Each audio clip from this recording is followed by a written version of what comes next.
Welcome to my channel.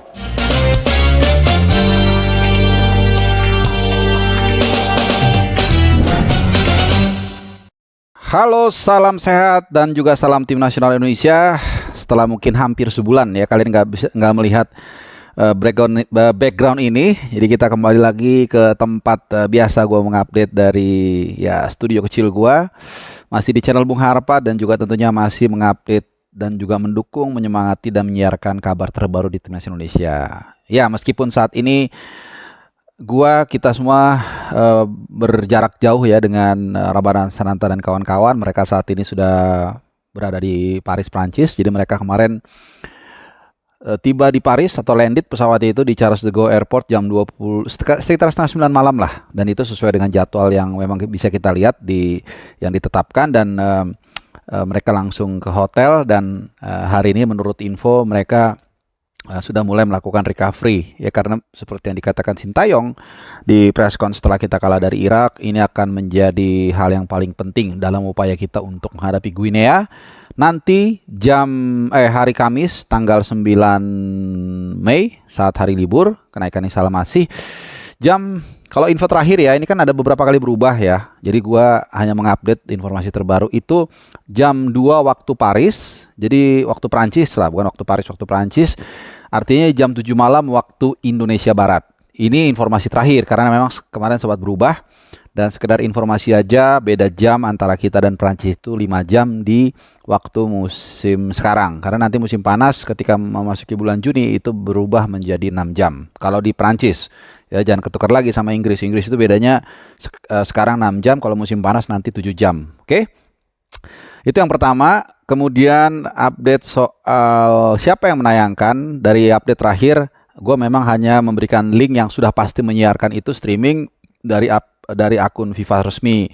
Tapi dari update terakhir, mungkin kalian semua sudah mendengar desas-desus bahwa grup, sebenarnya bukan hanya RCTI ya, tapi grup MNC ini yang kabarnya dari info-info di sosmed itu yang akan menyiarkan tayangan langsung TV nasional. Memang dalam beberapa hari ini beberapa TV sudah kasak-kusuk untuk mencoba mendapatkan hak siar, karena kita tahu ini akan menjadi top of the cake ya bahasa kerennya. Artinya ini akan yang paling ditunggu-tunggu, dan mungkin dalam waktu beberapa minggu atau bulan terakhir ini adalah pertandingan sepak bola buat timnas yang paling penting ya, karena ini akan menjadi ujung dari perjuangan tim nasional kita, terutama under 23, apakah berhasil menggenggam tiket untuk ke Olimpiade musim panas pertama kalinya sejak tahun 56 di Melbourne, jadi sudah 68 tahun. Oke.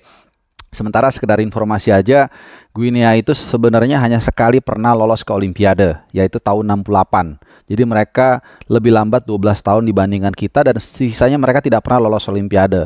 Jadi walaupun beberapa orang menggembar-gemborkan Guinea ini tim yang beberapa pemainnya bermain di Eropa, terus kemudian mereka lolos dengan cara bermain kalah dari Mesir, kalah tipis, kalah 1-0, kemudian hanya kalah penalti dari Mali ya.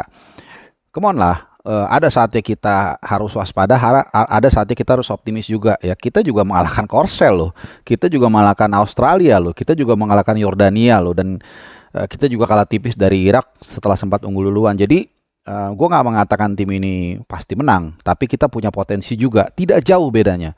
Bukan seperti let's say kita menghadapi Brazil atau Prancis atau Argentina, come on lah. Kalau itu kita bisa paham lah levelnya jauh, tapi ini kita nggak jauh kok. Artinya bukan berarti ini akan menjadi pertandingan yang mudah. Tidak ada pertandingan yang mudah, tapi mungkin kita harus bekerja lebih keras, lebih cerdas, terutama dalam hal recovery pemain seperti yang gue bilang di awal, dan juga taktik nanti di pertandingan dan strategi. Jadi hal-hal detail ini juga akan nanti mempengaruhi hasil akhir di pertandingan 90 menit, mungkin 120 menit menghadapi Guinea. Oke, itu yang pertama ya, soal hak siar. Gue update. Nah, kalau itu mungkin belum A1 ya. Gue kalau nggak yakin banget, kalau nggak bener-bener dapat dari orang yang berkompeten ya untuk mengatakan sesuatu hal itu clear atau enggak, gue nggak akan mengatakan A1.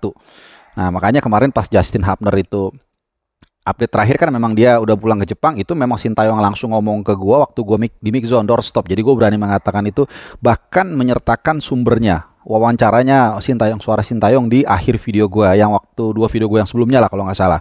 Ya, jadi itu gue berani mengatakan A1.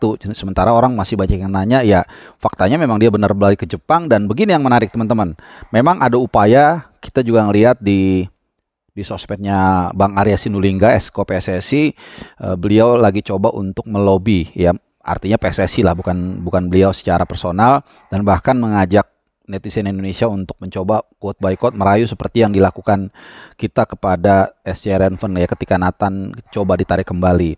Tapi kalau menurut analisa gua, jadi ini bukan info A1 tapi analisa A1. Menurut gua kalau dilihat dari susunan pemain dari Cerezo Osaka, mereka ini sedang compete lagi, mungkin tengah kompetisi ya. Karena kalau Asia itu kan biasanya mulainya awal tahun, itu mereka sedang membutuhkan pemain belakang. Jadi kelihatannya tidak mudah untuk bagi Cerezo Osaka untuk melepaskan Hapner ke tim nasional U23.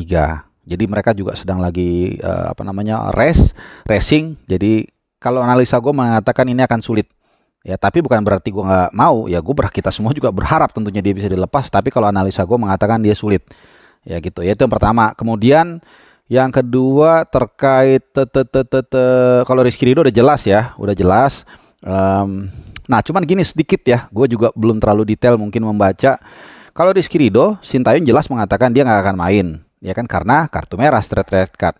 Jadi kalau Hapner itu kan sebenarnya semifinal dapat satu kartu kuning, kemudian perebutan ketiga juga dapat satu kartu kuning. Jadi aturannya mungkin kalian bisa tambahkan ya, gue juga belum baca detail terus terang kalau soal ini, jadi gue mohon maaf. Cuman kelihatannya logikanya adalah kalau untuk kartu kuning tidak ikut ke playoff, kalau kartu merah ikut ya. Kalau ini dari logika output yang terjadi di lapangan. Tapi nanti gue akan mungkin update di kolom komentar kalau gue dapat aturan secara detail soal ini ya, soal kartu mana yang ikut nanti ke playoff, mana yang enggak. Kalau merah udah pasti ikut ya, karena Rizky Ridho tidak bisa tampil. Nah, Dewangga ini belum ada informasi lanjutan, tapi kelihatannya dia akan menyusul ke Paris karena memang aturannya untuk U2 untuk playoff ini boleh menambah pemain, tapi tetap sesuai yang usianya sesuai, harus under 23. Makanya Guinea juga katanya juga akan bongkar pasang pemain yang katakanlah punya kapasitas untuk di shuffle ulang atau dipanggil kembali untuk bisa